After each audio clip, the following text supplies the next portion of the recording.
Hello everybody, Cellini here. Want to wish you all a very happy new year. Happy 2021. Boy, that last year really flew by, didn't it?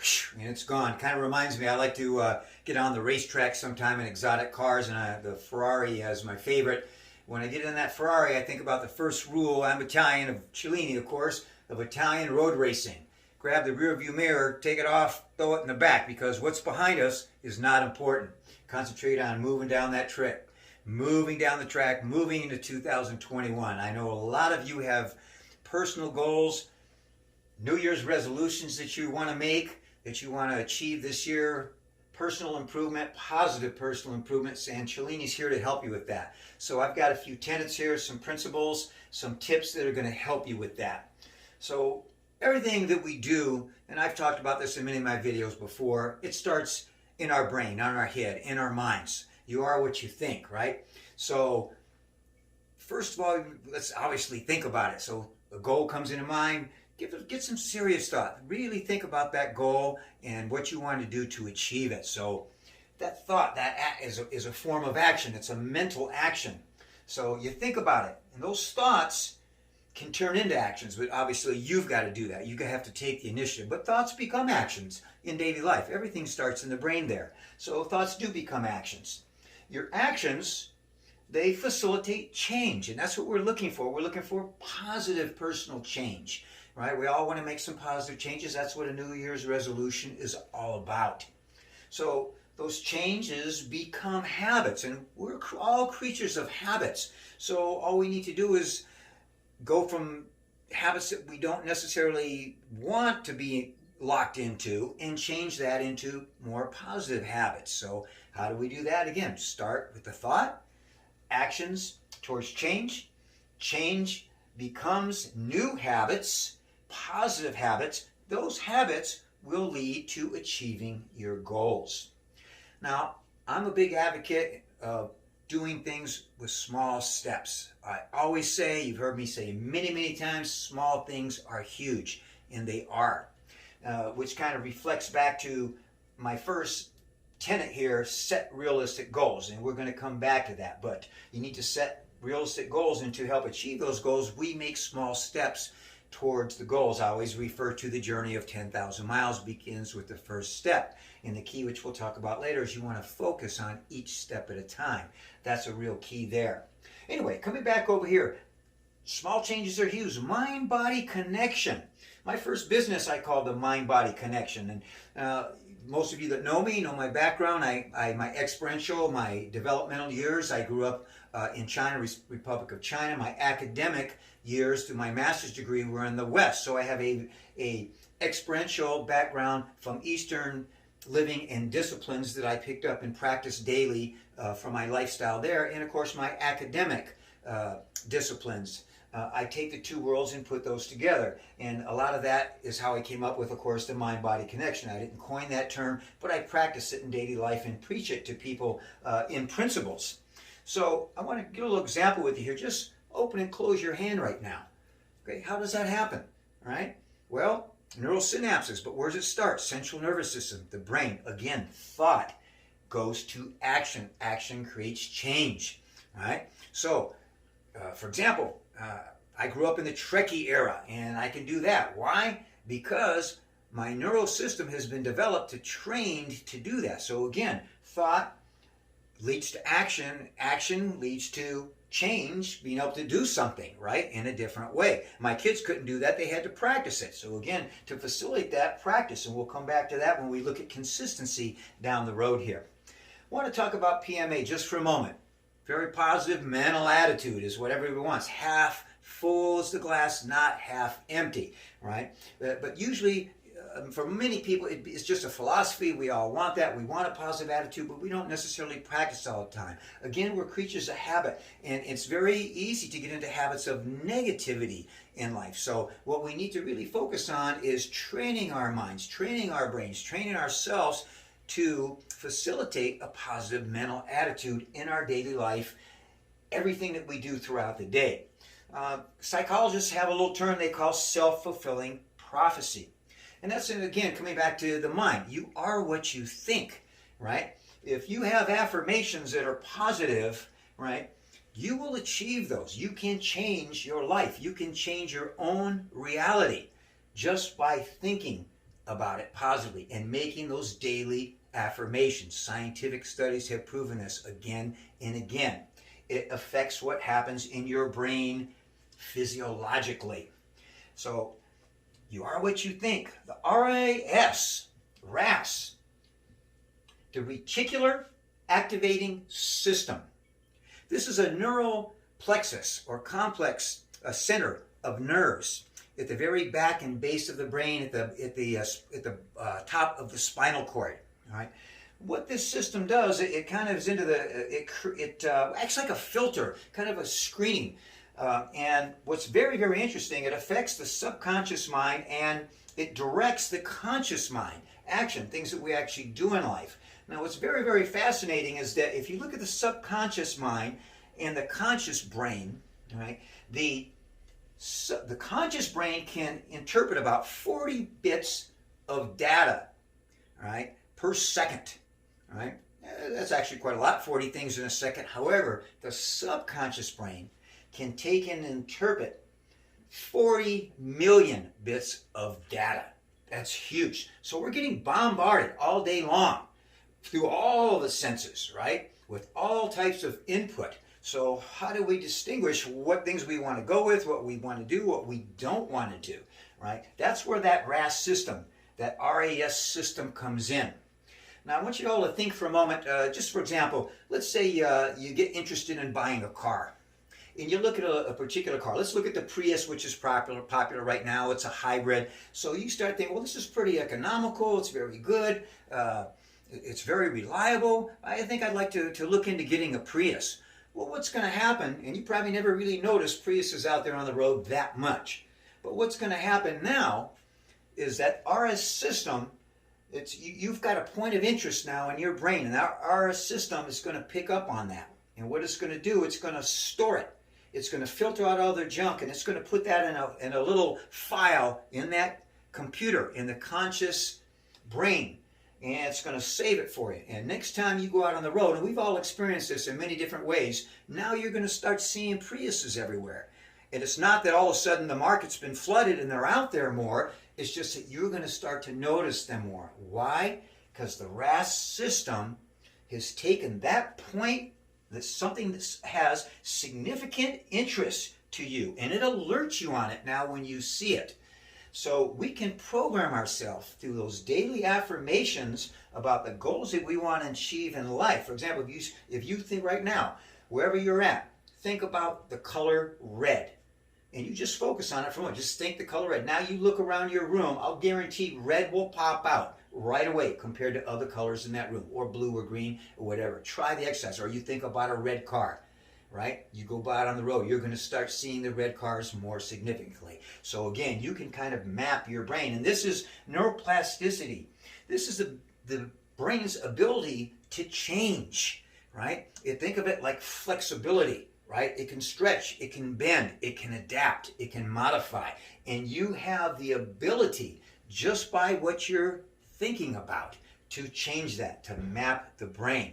So I just wanted to go into that science a little bit. Now I've got a very esoteric and experiential background, like I mentioned, in the East, but I also am a scientist. I'm a physiologist. I have degrees in many different areas of science, right? So I like to look at both sides of that coin, and I'll take 2 and 2 sometimes and get 5, not 4. That's modern math, right? Because I know sometimes I'll throw science out the window and go with the experiential, or vice versa. But I always try to get a blending of the two. So we just want to give you a little scientific background on how the brain works. And you do have the ability to create your own reality or to change your world by the way you're thinking. So that's huge, and I wanted to spend some time with that. So starting a journey here to meet these goals, and I'll try not to get too long-winded here. So number one, set realistic goals in everything that you do in life, right? If you set those goals unrealistically, too big, too much, I want to lose 40 pounds, by my pool party in July, and it's June.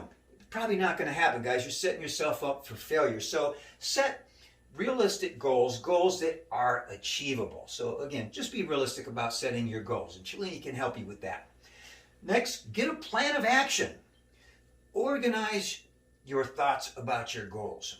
Write them down. That's an affirmation. Scientific studies have shown if you write something down, you're more apt to do it. Now, it's not just a thought, it is an action. You've taken action moving towards your goal. Share it with others. Another form of affirmation. Now think about that. You start telling people around you, everybody you know, your friends, your loved ones, co-workers, whoever you trust with what you're doing, your goal, if it's not too personal, and you've now just made yourself accountable to somebody else. Call Cellini. Tell Cellini what you're doing. I'll help you with your goal. Now you better believe Cellini's going to help keep you accountable. I'm going to touch base. Your friends are going to say, your family, hey, how you doing with that? Right? Whatever it is, your nutrition change, your fitness, your professional goals, whatever that goal is you're trying to achieve. Share it with others. Make yourself accountable. Put it in the real world. Plan of action you implement, all right? Another way to implement, we just talked a little bit about it, but another concrete way to implement that plan of action is to set a time, set a date, take a physical action, put it on your schedule so that you will do it, right?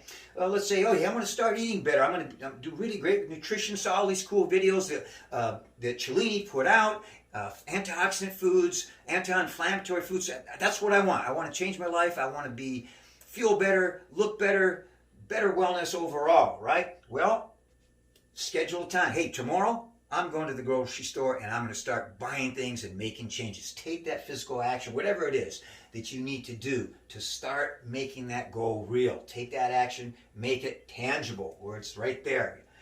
Moderation.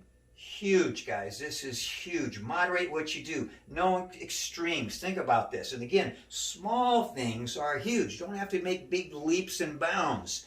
Take small steps and focus on each step at meeting your goal. So stay away from extremes. Think about it. If you get in your car right now, or next time you get in your car all the time when you drive, and you've got that pedal to the metal, I'll tell you what, one of three things is going to happen.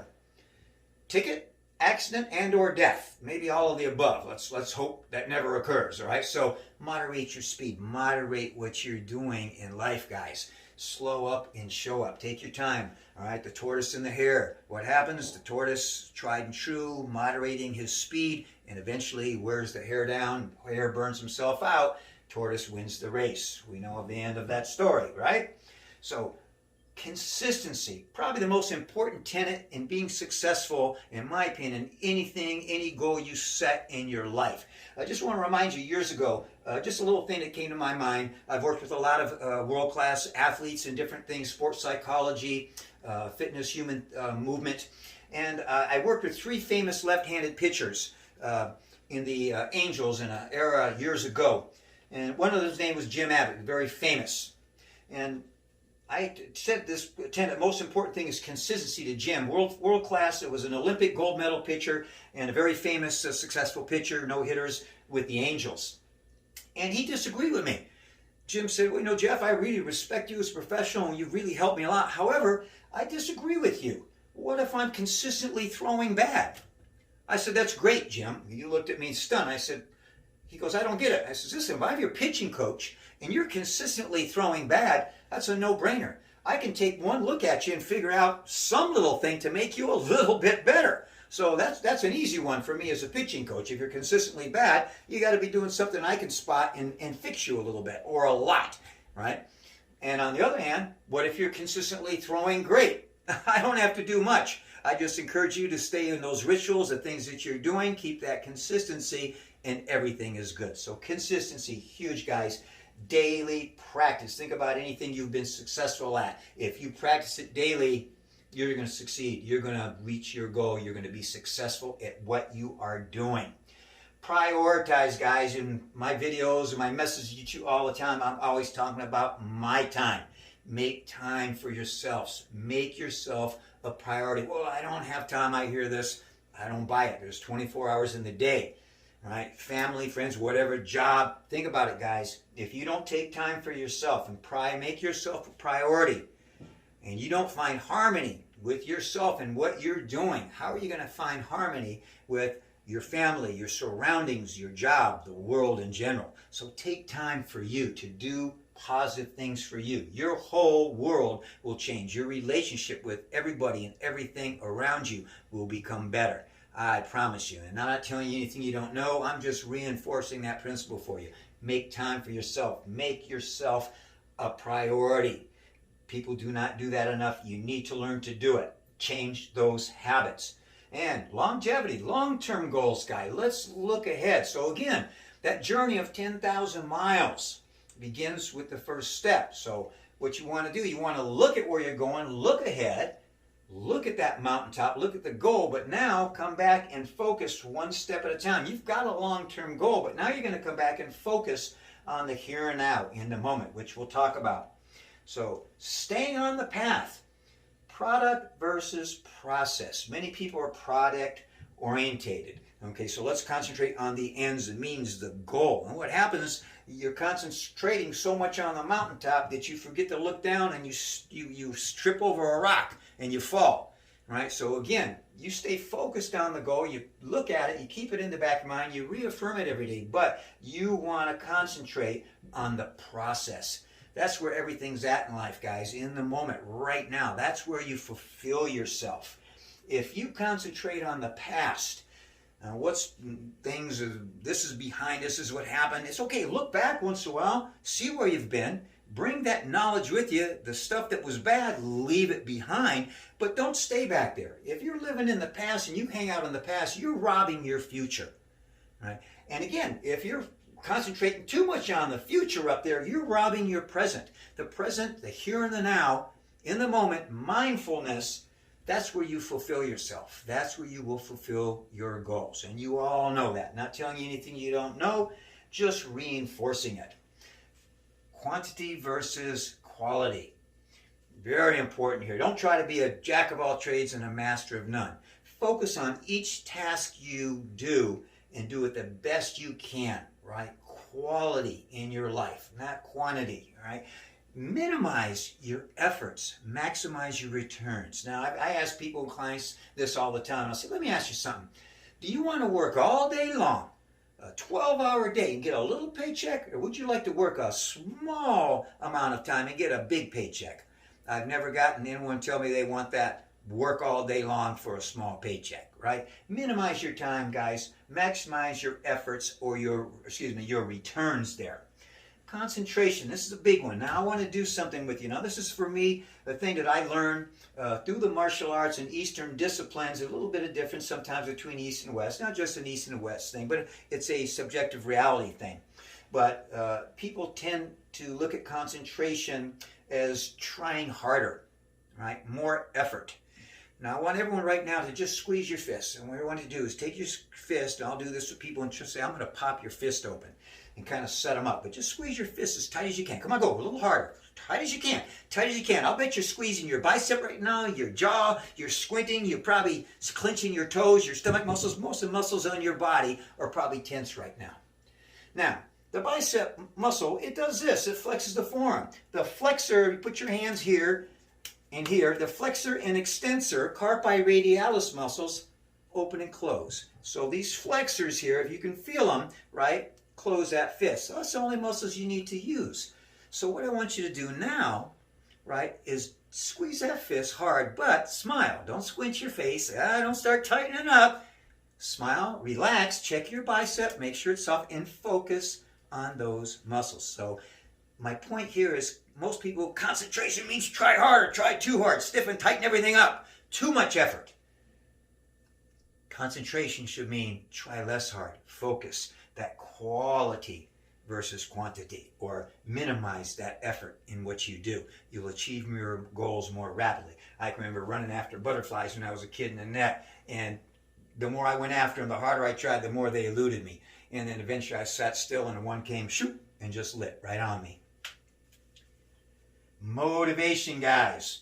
How are we going to stay motivated? You're motivated, obviously, initially because you want to achieve those goals, but sometimes along the path, working towards our goals, it's discipline. We got to concentrate. We got to go every day and be consistent. It's not easy to do. So how do you stay motivated? You focus on that goal, reaffirm results. As you start to see results, it's going to keep you motivated.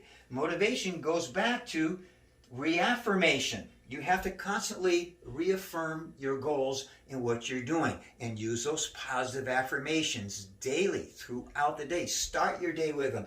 Use them throughout your day and finish your day with them. So this is a whole program right here, guys. I hope this helps you.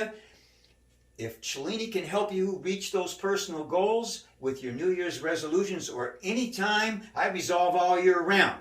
All right. Now I want to share one last little thing with you. Smartphone is part of reaffirmation. Now I'm using mine for recording right now, but I just found this statistic out recently, so I thought I'd tie it into my presentation today and help give you a tool that you could use to help reaffirm your goals every day and your affirmations. So the statistic here is on your lock screen. We go in and unlock, and I didn't know I did as much as I did. I didn't even think about it. But every time your phone is off, you haven't used it, and you go to reopen it, you hit that unlock screen, you open it up so you can use your phone. So people put that password in there. The average person does it 110 times a day. That's a lot, guys. Now, do you think you could do reaffirmations or affirmations 110 times a day? Well, I don't know how many times you're unlocking your phone, but one thing that you could do is you can put a picture that relates to your personal goal for your New Year's resolution on that lock screen. So that 110 times or 10 or 20 or 40 or 50 or 200, however many times you use it during the day, bam, you're going to see that picture reaffirming your goal. Right? Reaffirming. And what is that doing? That's kicking in the RAS system. It's programming, neuroplasticity. It's changing the brain and the way it thinks. And it is then going to alert you to many things related to that goal. So I hope this has been helpful, everybody. Cellini's here to help you. Give me a call if there's anything I can do for you.